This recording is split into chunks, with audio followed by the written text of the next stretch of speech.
Hello friends, कैसे हैं आप लोग। स्टडी विद टिया के चैनल में हर दिन हम पॉलिटी का आर्टिकल डिस्कस करते हैं। अभी डिस्कस करते करते अब ये वो टाइम आ गया है जब हमारा कॉन्स्टिट्यूशन पूरा हो जाएगा। ओरिजिनल आर्टिकल 395 था, पार्ट 22 है।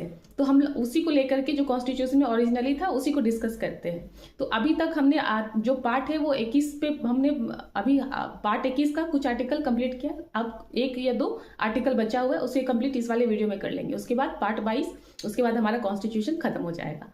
उसके बाद आप सजेस्ट करना कि और क्या डिस्कशन करना चाहिए जो आपको सही लगे।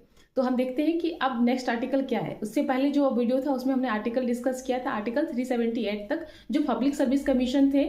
जब कॉन्स्टिट्यूशन लागू हो रहा था, एक ट्रांजिशनल फेज था, जो गवर्नमेंट ऑफ इंडिया 1935 का जो रूल चलता आ रहा था और हमारा न्यू कॉन्स्टिट्यूशन है वो उसका रूल रेगुलेशन, एक ट्रांजिशनल फेज था। तो उसको किस तरीके से हमें मैनेज करना था उस टाइम में, जो उस टाइम के जो लोग थे कैसे इसे मैनेज करेंगे, गवर्नमेंट कैसे मैनेज करेंगे, इसलिए ये पार्ट को जोड़ा गया था। तो आर्टिकल 378 में जो पब्लिक सर्विस कमीशन के मेंबर थे, स्टेट पब्लिक सर्विस कमीशन हो या यूनियन पब्लिक सर्विस कमीशन हो या joint public service commission. Joint public service commission मतलब 2 स्टेट के एक ही होते। अब क्या हो रहा था उस टाइम में, तो जो मेंबर होंगे, जो काम होगा उन कंटिन्यू चलेगा जब तक उनका टेन्योर खत्म नहीं हो जाता, अगर संविधान लागू भी हो गया। फिर नेक्स्ट है आर्टिकल 378। ये बहुत इंपॉर्टेंट आर्टिकल है। उस समय एक आंध्र प्रदेश जो हमारा एक स्टेट बना था इंडिया के अंदर में, तो आंध्र प्रदेश में मद्रास से अलग करके आर्टिकल जो ये था स्टेट रीऑर्गेनाइजेशन एक्ट 1956 से, तो आंध्र प्रदेश को बनाया गया था। तो उस टाइम क्या होता था कि जो स्टेट इलेक्शन होता था और जो सेंटर का इलेक्शन होता था वो साथ में होता था।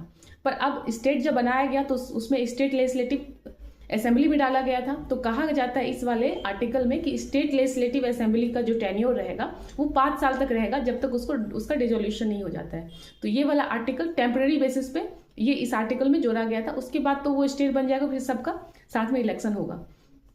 तो ये चल रहा था 1952 से लेकर के 1967 तक हमारे जो देश में इलेक्शन साथ में होता था, स्टेट का और सेंटर का। उसके बाद चेंज हो गया क्योंकि 1-2 जो स्टेट थे वहाँ डिसोल्यूशन हो रहा था स्टेट असेंबली का, तो इस वजह से थोड़ा प्रॉब्लम आने लगा। उसकी वजह से ये फिर चेंज हो गया रूल।